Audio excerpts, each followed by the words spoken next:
Hello, everyone. Welcome to Synchronicity. It's been months. Sorry, it happens. I was away, and then I've been back.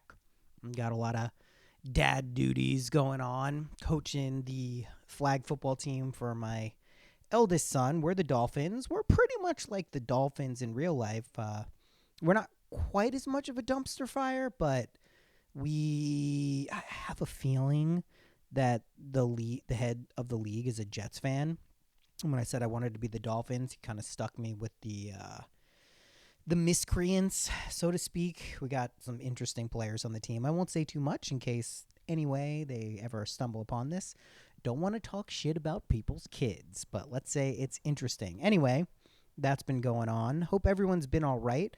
The world has seemingly descended further into chaos since I last put out a podcast. That's what we're going to be talking about today. This is going to go out early for patrons. I'll put this up for the paid tiers, and then I will release this to the general public tomorrow, which will be Thursday, September 18th. What the fuck is going on, guys? So much. I guess the biggest news item of the past week happened a week ago was the assassination of Charlie Kirk. I'm sure everyone has been tuned into that to one degree or another because it is inescapable.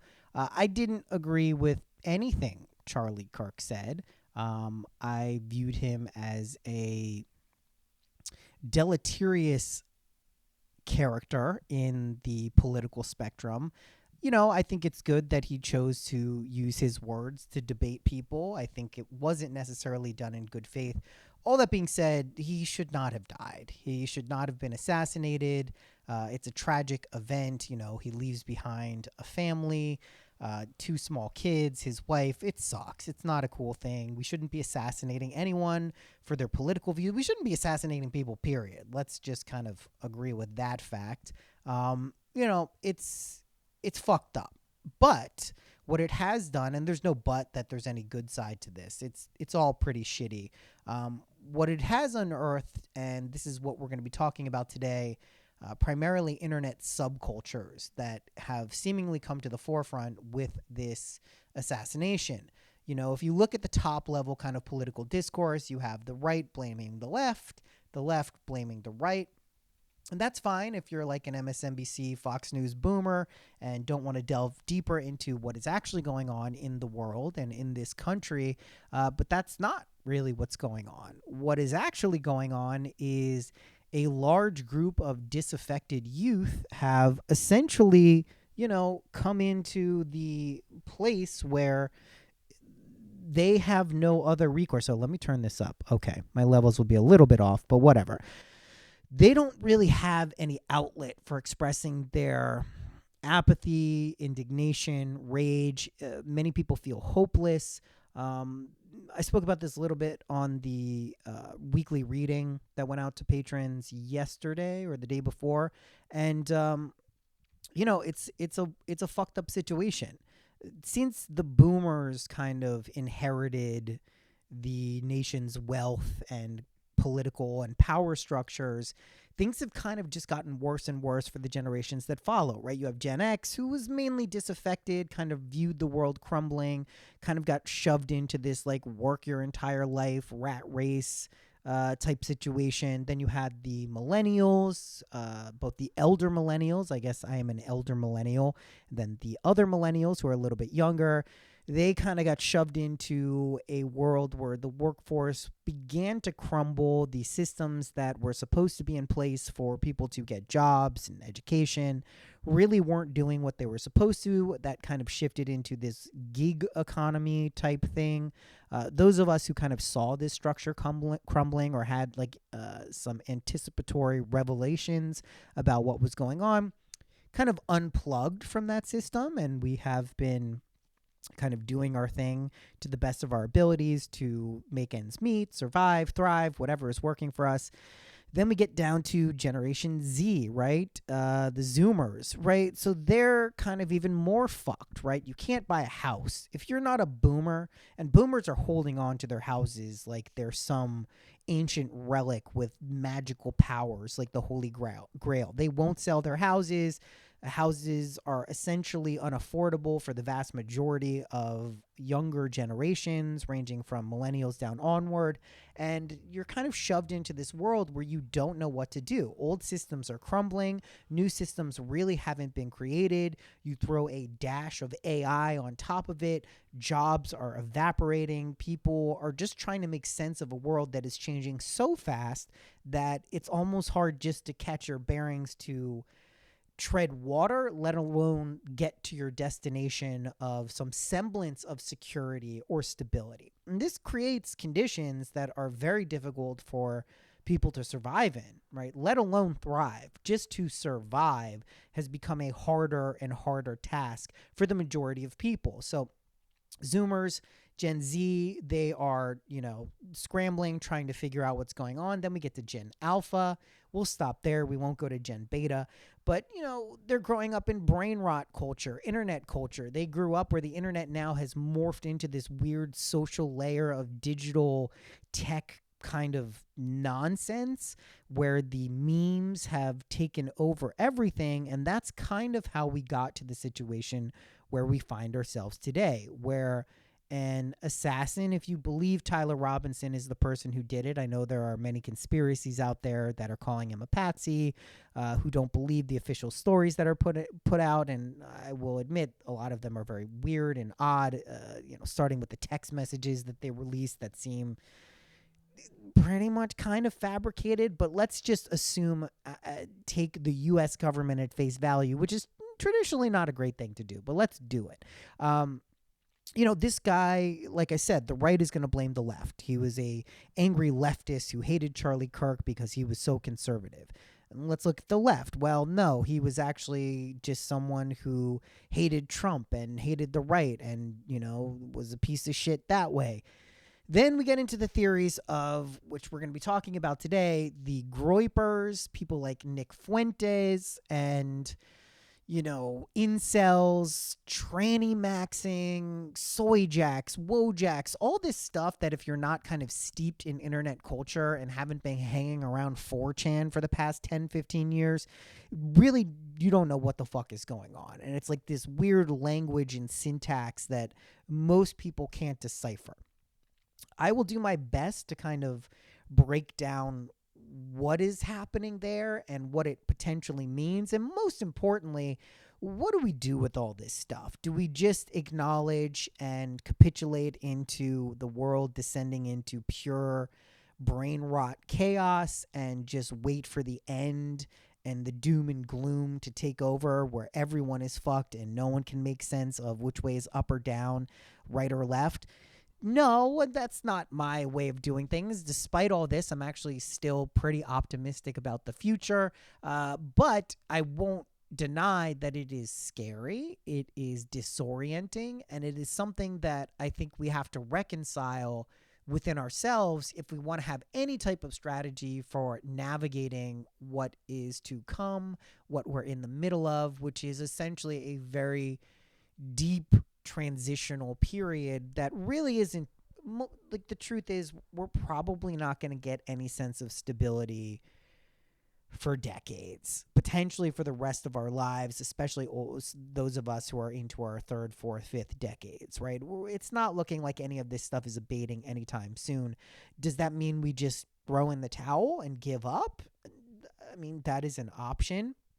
I think if you are someone who is not used to being open-minded and want to dig out a kind of ideological position and not move from that position, things are going to get very difficult. They probably already are. It's just going to be harder and harder to kind of maintain any semblance, like I said, of stability. It's just the worst thing you can do now is pick your partisan side, defend it, die on that hill, everything be damned because you're sure that you've come to the correct conclusion and this is the way it's going to be. That's how you end up with people like Nick Fuentes. If you don't know who Nick Fuentes is, he is a far, far right, anti-Semite, racist, just really diabolical character. I've mentioned that, like, if there was a deity that is ruling over the world at this point, It's essentially a trickster god. We're looking at like the Lokis, people who or deities who really just feed off of chaos and disruption. I don't view the world as being under the spell of some demonic force. I don't think this is per se devilish or malevolent or malicious or evil. It's just the energies that feed off of chaos and disruption are ruling the world right now. That's essentially what's going on. And knowing that, there are some rules, some tips, some tricks that can help you kind of navigate this in a way that isn't as horrible, right? But going back to like the Nick Fuentes types, right? He's got a movement of people called the Groypers. I know this gets very confusing. Groypers are essentially people who were birthed in the dark annals of 4chan, a message board, where they are essentially a disaffected group of young white males. They do not view the world as having a place for them. There is a huge overlap of incels, involuntary celibates who are very anti-woman. They have a lot of hatred towards women. They feel that they are ignored by women. Therefore, women are the enemy. And these people called the Groypers have navigated to figures like Nick Fuentes, who's a 27-year-old kind of nightmare person who hated Charlie Kirk. It has been proposed and suggested that Tyler Robinson was a Groyper. There's no real confirmation on that, but a lot of the memes that were engraved on the bullet casings for one was used for Charlie Kirk's assassination. The rest were just found there. Point to him having some connection towards the Groypers. But essentially, and this is the most fucked up part, this wasn't a politically motivated assassination, it seems. It was kind of done for the lulz, right? This was kind of done as a demonstration of like meme power, just to do something in IRL that evolved and germinated in the internet subforums that most of us really have no idea existed or really have any connection with. Like, if you're not on 4chan, if you're not deep in these subgroups who are kind of like banding together and flexing their muscles, and I want to be clear, this is like a deeply nihilistic group of people. They're not fighting for anything. If they're fighting for something, it's actually the concept of nothingness, right? And this is perhaps the most dangerous aspect of what we're viewing right now and what we're seeing play out in the world. It's not that there's some agenda for change and what comes after that change. It is just the acceleration of chaos, of nothingness, because so many of these people feel that there is nothing for them in the world. They want to extend that to the rest of the world. They essentially want people to feel their pain, feel their loneliness, feel their apathy, feel their rage. And the way they do that is by spreading memes, irony, and then we're seeing now it bleeding out into the world. That is deeply disturbing on many levels, and it can catch you in its, traps and really make you pretty scared and pessimistic for where the world is going. If you know me, if you've listened to me, that is certainly not where I am going to end up on this. And I think if the most important thing you can take away from this episode or this podcast going forward is that we're going to have a set of tools and strategies for acknowledging that this stuff exists in the world, but also staying the course and recognizing that our perception creates reality, that what we believe to be true will ultimately be manifest in our world. And even though timelines seem to be shifting towards a dimensional reality that is overwhelmingly nihilistic and pessimistic, it doesn't mean that we can't have our own kind of unique or helpful viewpoint and perspective that makes our lives not only manageable, but good and, imbued with a sense of joy, fun, happiness, love, right? the way the world is going, we are not going to have a hierarchical system of top down. This is what it's like for the majority of people. If you've listened to me and other people who are in our little community here, we kind of know that smaller groups of, I hesitate to call them like communes, but little pods of people is kind of where the future is going, right? We're going to branch off into these smaller communities of people who share ideals, ideologies, and beliefs about the world that we experience with our five senses and beyond. For many, this will be a complete detachment from any mainstream notion of reality. I, I don't know that that's the best possible way to go about things, but I understand that tendency to want to do that. That of course, is very appealing when you look out in the world and everything is kind of fucked up, right? And things are seemingly going into the destruction of society as we know it. I think the older you are, the more kind of steeped in the trad values of the world, the harder this shift becomes. I think that's a timeless adage too, right? Like the more the world changes and the more you kind of stay the same, the harder it is to process and understand what's going on around you. This is to say, if you can cultivate a mind and a soul and a heart that is open-minded, flexible, willing to change, willing to acknowledge that you're wrong, willing to change your perspectives and viewpoints, you're going to be okay. You're really going to be okay. If you're the type of person who digs into righteous conviction, anger, beliefs that you're sure are true, no one can dissuade you from them no matter what, things are going to be tough because you are constantly going to be proven wrong over and over again because things have just shifted so much. The novelty curve has ramped up so much that it's just like you can't be so sure of yourself about anything. That's healthy. If there's one thing this world teaches us over and over again, it's that you have to be willing to accept that your mind changes, the world changes, and permanence is a baked in part to reality. The only thing that doesn't change is that things will change. That's just kind of how everything works. You can find whatever tools, religions, spirituality, systems, programs, modalities that work for you and work with them to help make sense of the world, but recognize that because of the rate of speed that the world is changing, you may have to change what those systems are and what your beliefs are at any given time. You can have core principles, you can have core beliefs. I recommend that you do. You can have a framework that you work from that, is healthy and serves you well and, causes no harm. I highly recommend that. But locking into a perspective is just, it's not going to work. Okay, going back to kind of what we are seeing now in the world, right? We've seen brain rot culture, meme culture bleed into IRL, right? In real life.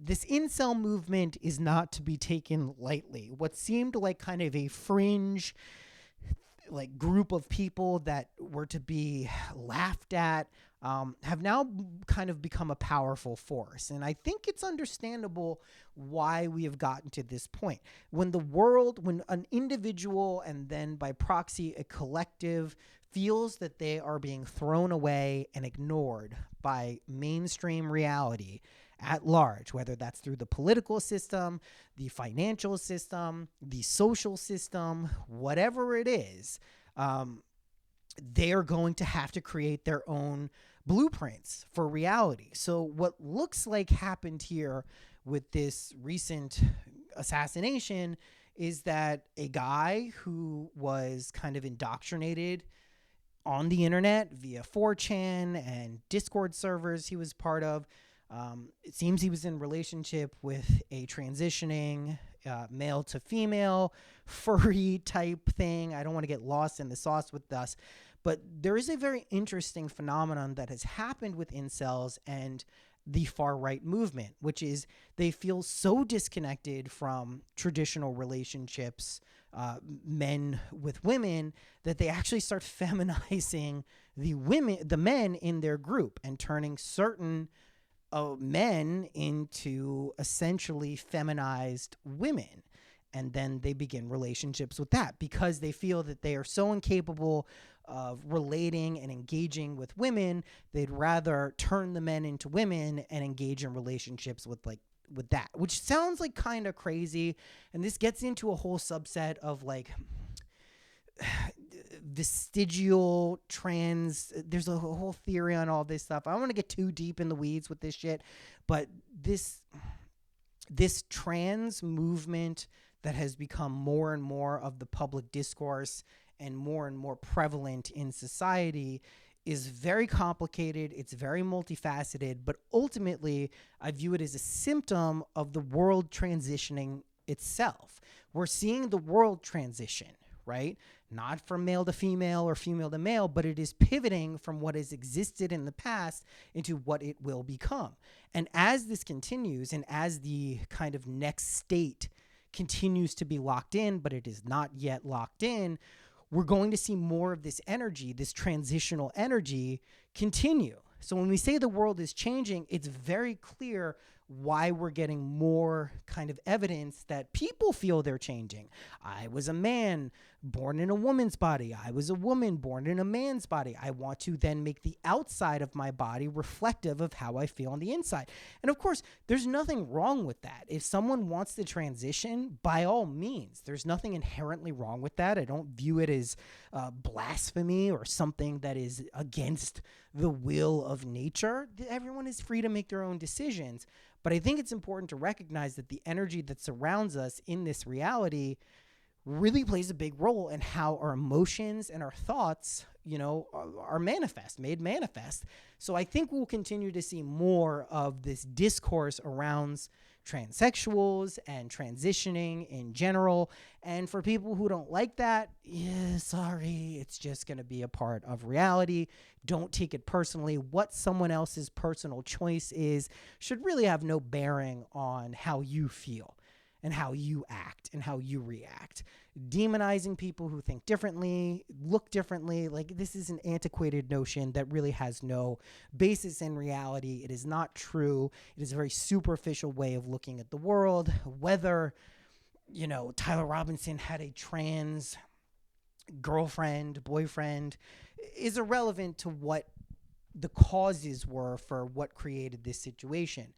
Very important, though, to keep in mind that this nihilistic, ironic, meme-laden perspective should continue to ramp up. We should see more evidence of this. I'm not saying we're going to get more assassinations and, more horrible shit going on in the world, but we are going to see more of the internet culture bleed into reality, and that is accelerated by things like AI, like being permanently online, disengaging from consensus reality in the world and moving to this other layer of reality, this digitized consciousness, which people can say isn't real, but it is real. It may not be what we're used to and what we've grown up with, but it is certainly an aspect of reality that needs to be dealt with and considered if we're trying to figure out what's going on.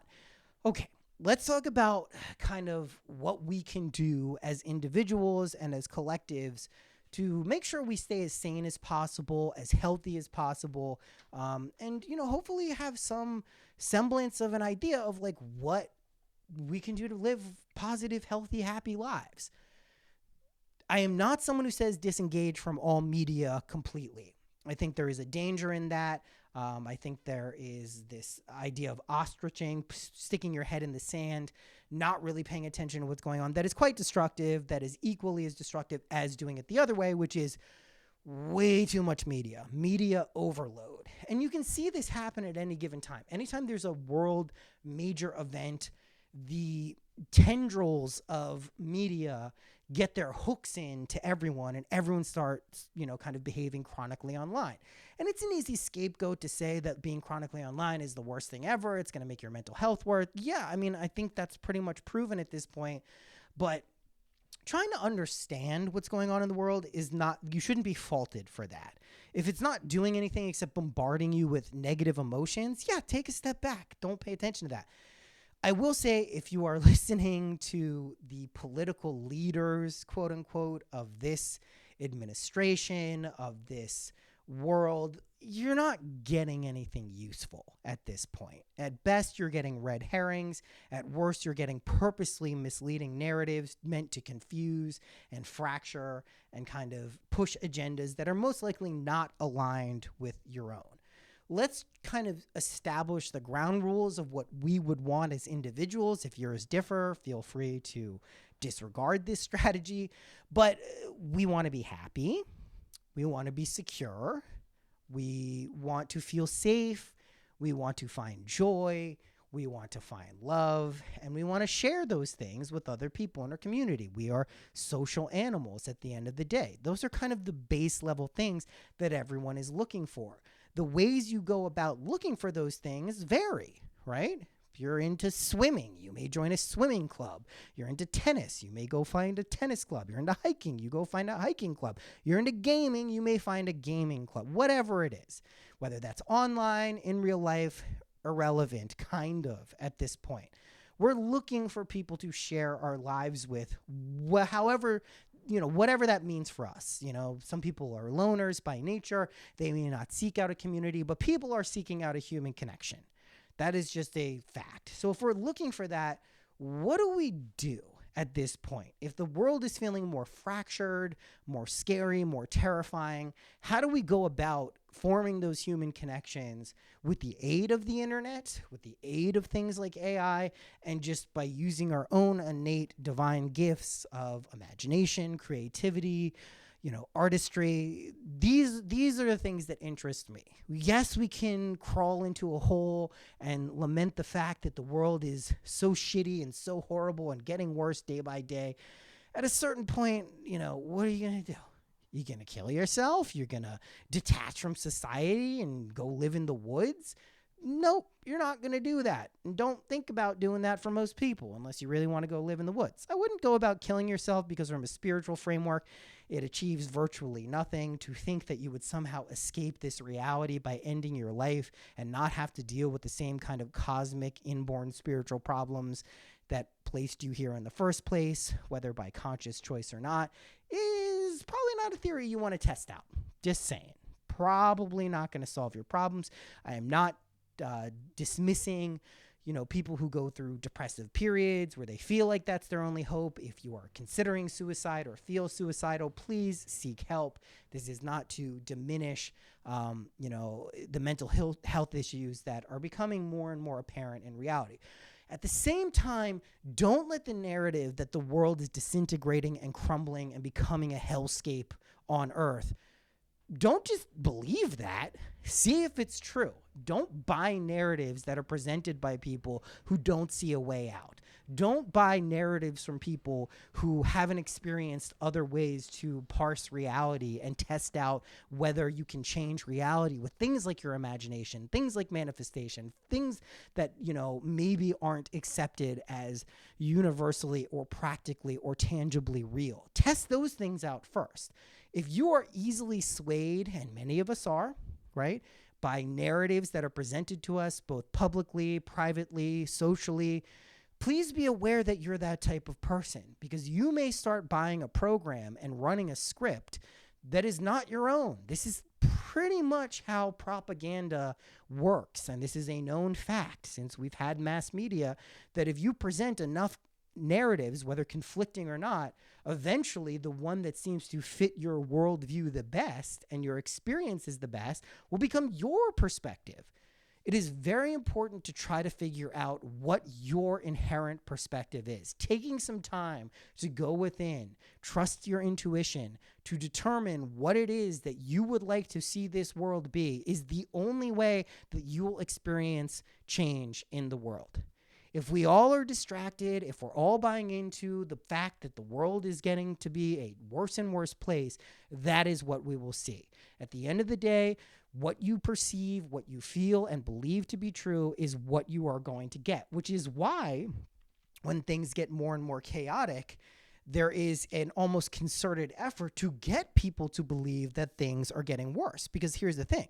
If you believe that things are getting worse, if anyone comes up with any alternative solution to how to make things not worse, you are going to be more susceptible and liable to believe those things.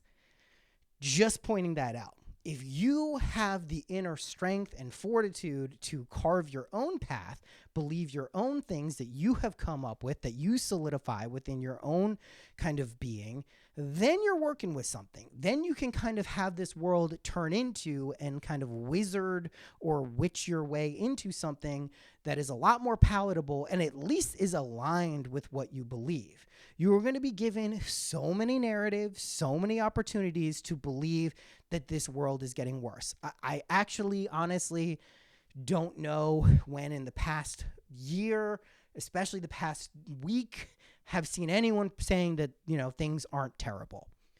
That is going to weigh on you. That is going to seep its way into your brain and really prey on the fear-mongering type of activity that our brain likes to do, because it is easy to. Fear is a very powerful motivator. It is also very true that we live in an attention economy at this point. The way to get clicks, thereby turning those clicks into money, is outrage. Your outrage button is going to be pushed over and over and over again. You can say this is some evil plan, or you can just say this is a system working as it is intended to work. Knowing that, check yourself when you are feeling outraged. People are constantly going to be saying shit that pisses you off. That is just the way the world works right now. It is because it makes people money. I see this on TikTok all the time. Yeah, this is why I've gotten in the habit of blocking people who outrage me, who seem to be doing things just to get clicks, just to get views, just to get comments. They don't care what it does. That's why people put the spelling wrong in their videos on TikTok and Instagram. It's why they say factually incorrect things that are easily, not proven to be not true, because they just want the engagement. And you can fault those people and say they're evil and say they're terrible and say, God, what a piece of shit. Just don't engage with that type of stuff. There's plenty of voices. I don't know about plenty. There's some voices that are actually trying to put, positive spins on the world. I think one of the weird things that's happened recently is one of our last kind of sectors of society, comedy and comedians, have really had a hard go of things over the past few years, because at some point comedians started to believe that they were philosophers, and some are very philosophical and their opinions are very well thought out, but a lot of them are just comedians trying to make a buck, and they gravitate to where that money is, and you can't blame people for trying to enhance their careers. But comedians are not philosophers. Most of them may be clever. Some of them may be clever. Most of them are even potentially deep. Some of them are deep thinkers. Do not go for your political, social, philosophical advice from comedians at this point. Maybe there are a few people who can offer some sage words of wisdom, but for the most part, they just want to be funny, and they'll say shit to be funny, and that's the place it should be. So what's weird is kind of this comedic sphere has usually been a place we could go to find some relief from the fucked up shit in the world. But now it has become somewhat embedded in that part, which is a shame. It's like you kind of just want to laugh at some shit and not have to worry about things. And then comedians are now worried about all these major political issues and social issues. Oh God. Music is still a pretty good place to kind of detach from that energy. I especially like to gravitate towards music without vocals and lyrics, because you're getting kind of unfiltered, raw resonance and emotion that can make you feel certain ways, which can be very inspiring. What I'm suggesting here is finding modalities and things that allow you to detach from the specifics of the world while charging up kind of your energy bar that will allow you to kind of find the others, so to speak. There are plenty of people in the world who just want to see the world be a nice place for people, and not in kind of a naive, there's never going to be any war, there's always, not that shit. No, we're not talking about kind of this hippie ideal of one love is going to be possible in our, that's fine, that's great. I totally love the idea of everyone getting along and being happy together. That's not what this planet is for right now. Maybe centuries in the future, that is where we are. But right now, we have to go through this kind of birthing process of what is the world turning into? What is it going to become? What is it becoming? That is up to us to shape and plant the seeds of what that is going to look like. Again, if we buy into that the world is getting worse, it's getting darker, it's getting scarier, it's getting harder to exist in, that is a likely outcome that we will have to get through before we see that there are alternative options in terms of living. It is up to you as an individual to hold the ideal for what you would like the world to be fixedly and firmly in your mind, in your heart, and act from that space. If you fuck up, if you do some shitty thing, you can forgive yourself. You do not have to hold it against yourself. Operating from a place of shame, guilt, these are not effective ways to live your life. This isn't an excuse to go do whatever the fuck you want and just be like, I forgive myself, I'm a good person. But, if you do something fucked up, if you do something that was harmful, take responsibility for it and, strive to correct yourself going forward. That's how we learn. We make mistakes. We fail so we can succeed. It's not the other way around. If you believe that you succeed only to inevitably fail, it's going to be a rough life. If you believe that you fail over and over again to learn the error of your ways so that ultimately you can succeed in a meaningful way and what you want your life to look like, then great. That's, you've stumbled onto a secret that very few people seem to understand in this world. So again, going back to kind of the core tenets of what I believe, your perception creates your reality. If you know that and you feel your perception being hijacked, being pulled in a direction that doesn't vibe with what you believe and who you are, take a step back. Set your intention. Find things that help you kind of focus. That may be meditation. It may be physical activity. I've recently been kind of listening to these hemisync things that I'm super into that the Monroe Institute developed. I like listening to them when I go to sleep, doing some lucid dreaming, doing some astral projection. Those things make sense to me. I highly recommend finding some spiritual path that you can do on your own. One thing that is emerging from all of this chaos is the ability to carve out your own spiritual practice. Doesn't mean you can't join a group. It doesn't mean you can't find other people who believe what you want. But finding your own way of doing things and what works for you, kind of what you have to do right now. You can listen to other people. The age of the guru is dead. We will likely see a resurgence of leaders, both in spirituality and many other vectors of society, come in and tell you that they have the answers. Listen to them. They've done it themselves. They're here to help you. Just be a little wary of anyone who's pitching and selling you that idea. It's not really how things are going to work. The best thing we can do is, as an individual, as individuals, develop our own set of practices, tools, beliefs, then go out and see who shares those beliefs with you and find people who disagree with you. This is something that's been happening because I have this podcast, because I put out many, let's say, controversial views of the past about various topics. I have people hit me up and we have respectful dialogues where we don't agree. It's okay to disagree with people. It's healthy to disagree with people. It is not healthy to disagree with someone and shoot them. It is not healthy to disagree with someone and, because of what their opinion is, call them a piece of shit and a terrible person. Not healthy. Again, one thing that tends to happen, whatever you condemn, ultimately you become. This is one of the most annoying parts of reality, and it seems to be a rock solid rule that if you really are shitting on someone else for something that they're doing, the chances that you play out that behavior in one form or the other are very fucking high. It is just how it works. I've seen it happen too many times in my life, and other people's lives to know that that is a principle. It just means be careful of judging other people.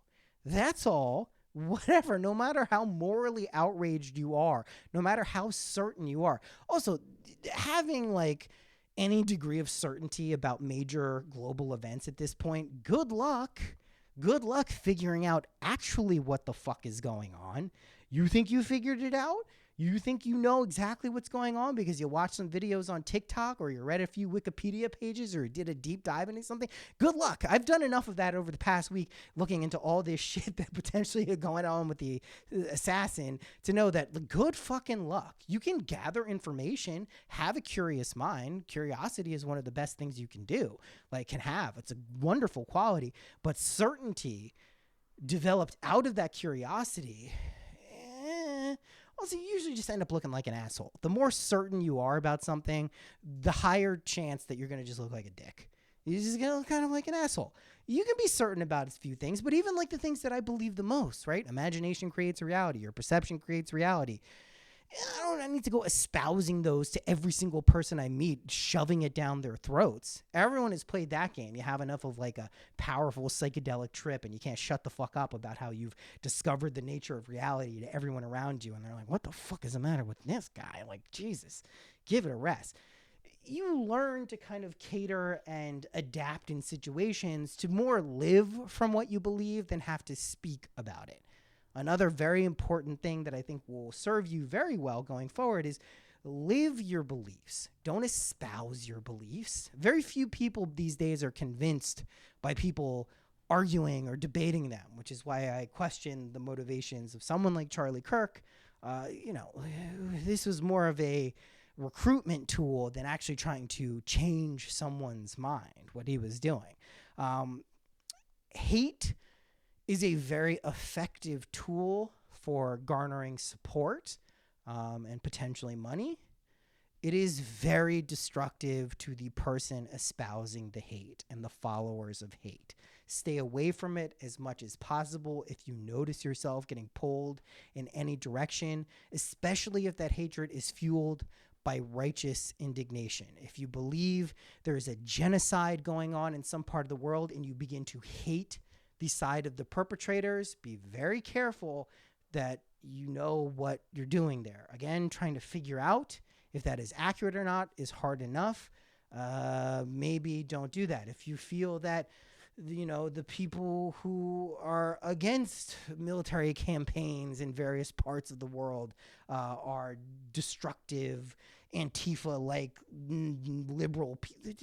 There's no stay away from that shit. You don't need it. Do you have a solution? Are you going to that place? Are you going to be rendering aid and support personally? If not, maybe stay away from it, because most of the time you really don't know what the fuck is going on, and really by shouting it, you're just shouting into the void and letting your friends and people who follow you on social media know that you have a certain opinion, and it doesn't really change anything. I'm not saying to be apathetic about this stuff. Care about things. You should care about whether there are genocides going on in the world.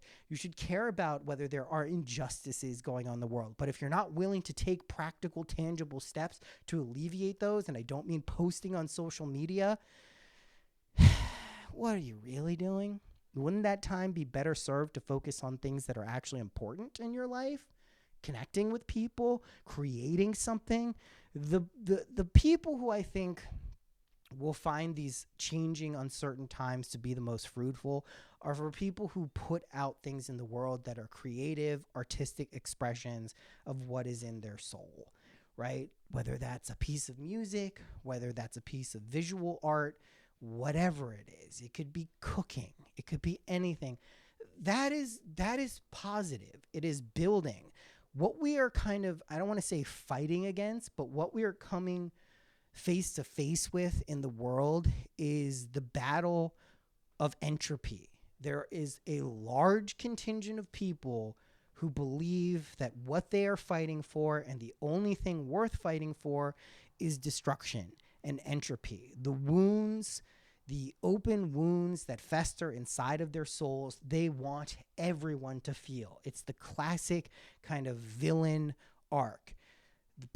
the people have been so wronged, so unfairly treated, that they want everyone to feel that pain. And it's very important to acknowledge that society and the way that society has functioned, whether you want to call it late stage capitalism, whatever the fuck you want to attribute the causes to, has left a lot of people in the dark.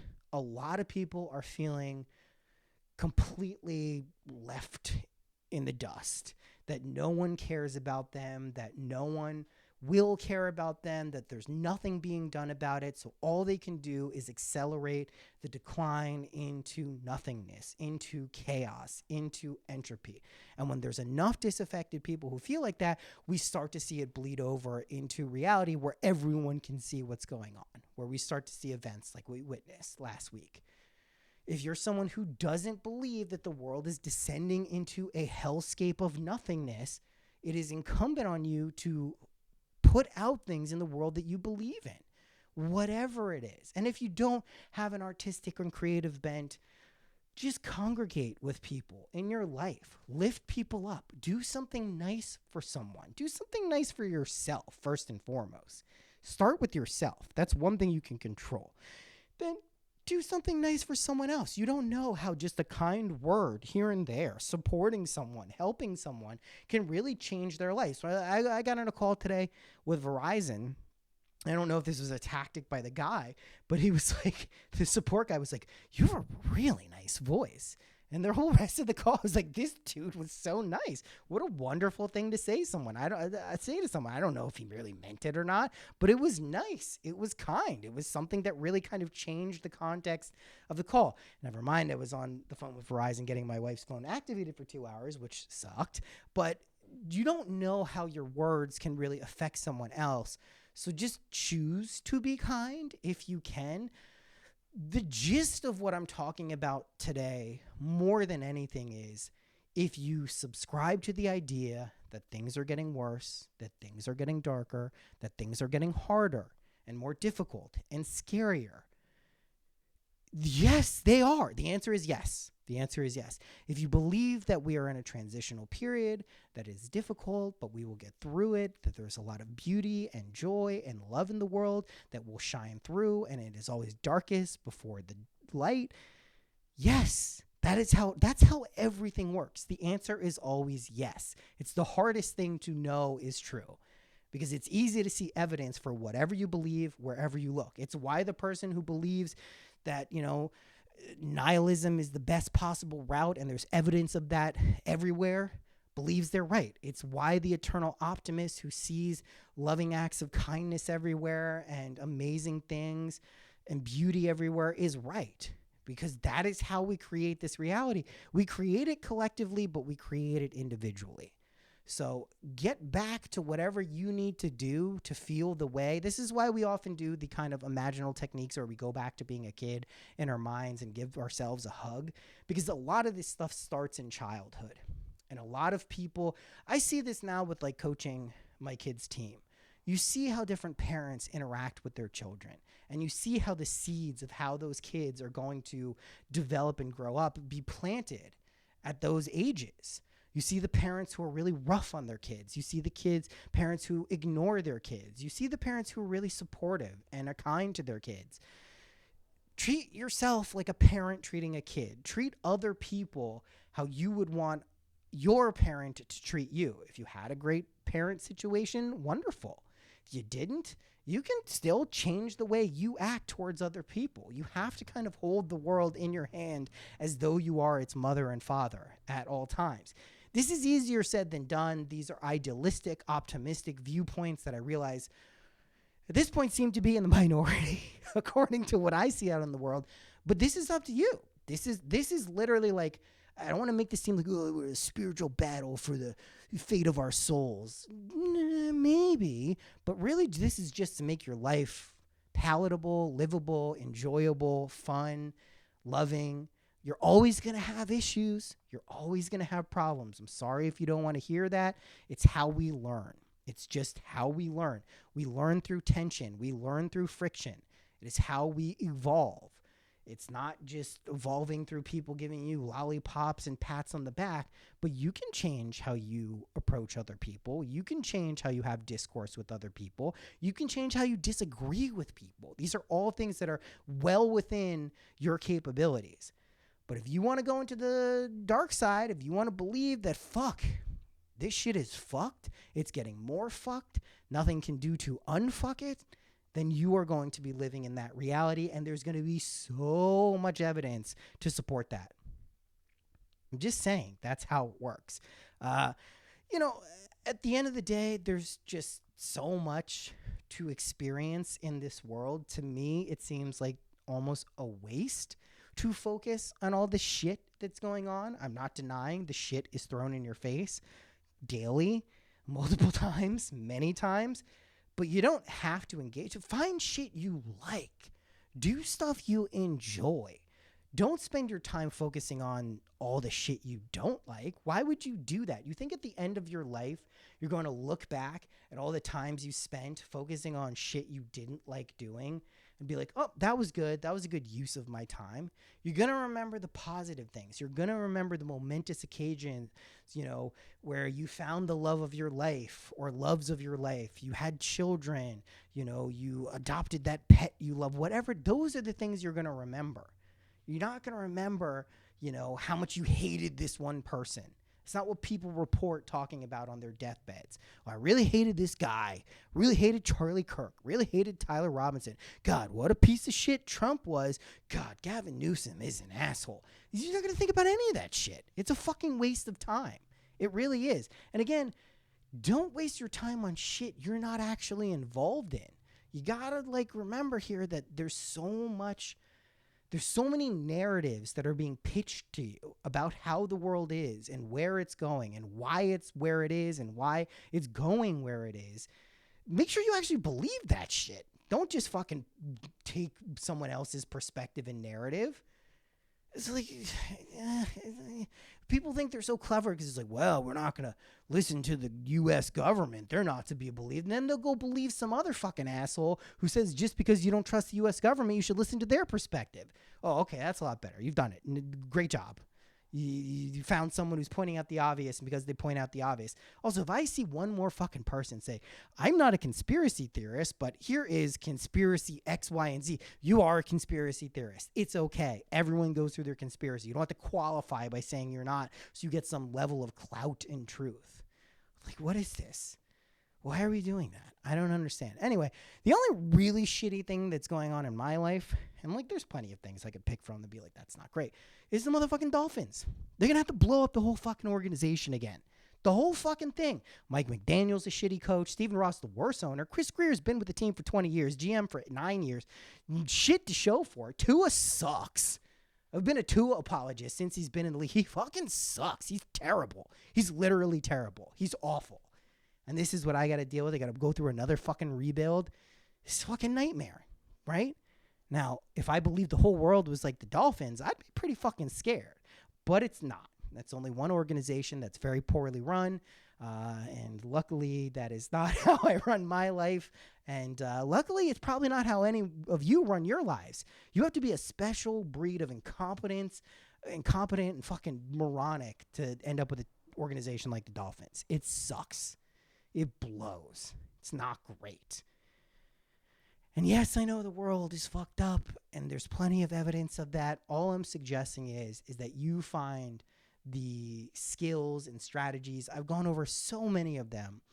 Not in this specific podcast, I've only given you a couple, but throughout the years of recording this and throughout the conversations and the readings and all of these things, there's enough there for you to pick and choose stuff that you can play around with and test. Very important. A core tenet of all the shit I talk about. Test this shit. Do not take my word for it. Do not take anyone's word for it. Test this shit out. Test the imaginal techniques out. Test manifestation techniques out. Test astrology. Test tarot. Test anything that you need to test to see if it is valid and works for you. You can dismiss everything too. If you want to dismiss everything, you can be one of those people. That's a route to go.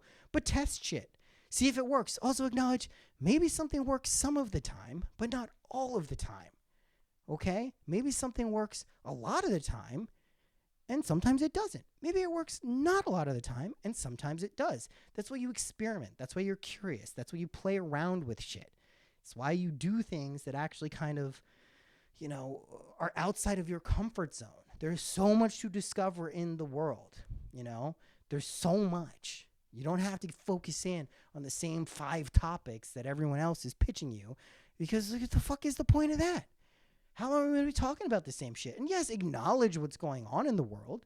Of course. There's really fucked up things sometimes happening. There's really great things happening too. Lots of interesting things. But focusing on the 5, 10 things that are pitched in media or whatever your kind of sub-media interests are, okay. Just try to determine if you're doing something that makes you feel like your life is worth living. That's the base level. And then try to find things that actually excite you. Find people who excite you. This is a way, these are antidotes for all the shit that's going to be thrown at you over the coming months and years. There's going to be a lot of shit throwing. It's the kind of a world of poop that people just want to fling around. We're like not that much more evolved than the monkeys that throw the poop at each other. We're kind of like that. So just, let's try to dodge some poop. Let's try to dodge this shit and find some things that maybe aren't poop. That would be nice. Not have poop in your face? Pretty nice. As someone who's had 3 children, you get poop in your face sometimes. It's okay. It's not the end of the world. But let's not go seek out getting poop in our face. Certainly don't want to do that. Plenty of other ways to go about life without getting shit constantly shoved in your face. It's just better ways of doing things. Anyway, I'm back. We'll try to keep it to a weekly podcast. I think we should be able to do that. We will have a live stream next week on the Patreon. Patrons are I gotta say, I have the best patrons ever. They just put up with my bullshit where I just go AWOL for 2 months. Welcome back. We appreciate it. Thank you guys. You're the best. We have weekly readings there. We do a lot of fun shit there. I'm back. I am not going anywhere anytime soon. So you can tune in there. Just fun stuff going on. All right, guys. Lots of love. Everything is going to be fine. It really is. Even when it seems like it's not, it's going to be fine. Your ability to remember that, very crucial, especially in times like this. I'll see you soon. Bye-bye.